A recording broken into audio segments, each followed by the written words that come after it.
Казвам се Тодор Моралийски, председател на кооперация Гурково, община Балчик. В момента се намираме в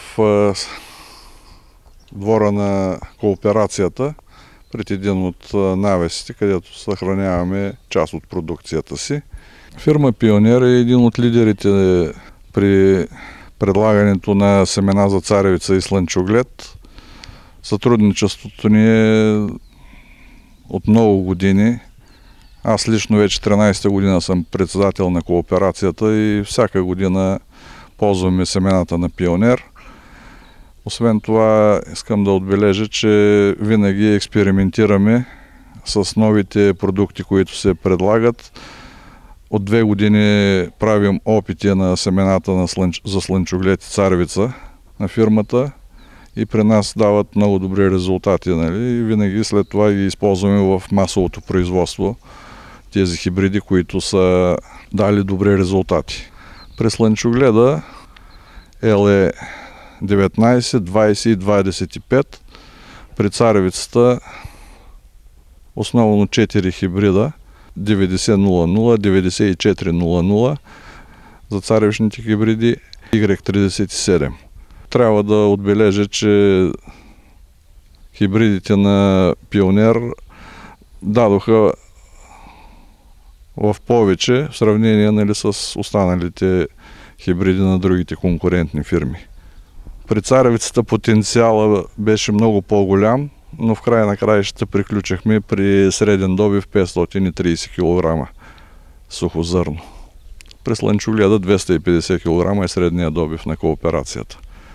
Фирма Пионер България, мога да кажа само хубави неща, тъй като от 1996 година до сега е изключително между 80 и 90% царевични хибриди на фирма Пионер и слънчогледови, разбира се, като мога да кажа, че дължа много на царевични хибриди на фирма Пионер, тъй като през тия години съм получавал добиви, каквито преди в нашето производство не са съществували, и то добиви, които са с минимална навлага. Преди 15 на години в Добруджа почти не се сееше царевица. След навлизането на хибридите на фирма Пионер, мога да кажа, че имам 12-13 годишен опит, статистика в фирмата,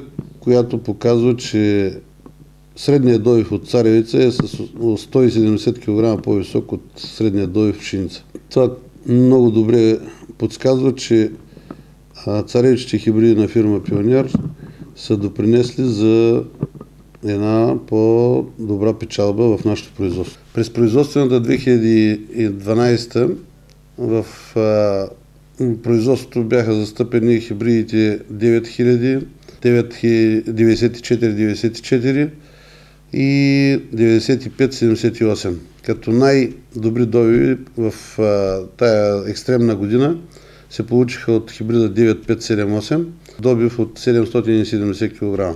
И мога да кажа, че през годината имаме от 1 октомври до 1 септември 400 литра на квадратен метър валежи и почти никакъв запас от предната година.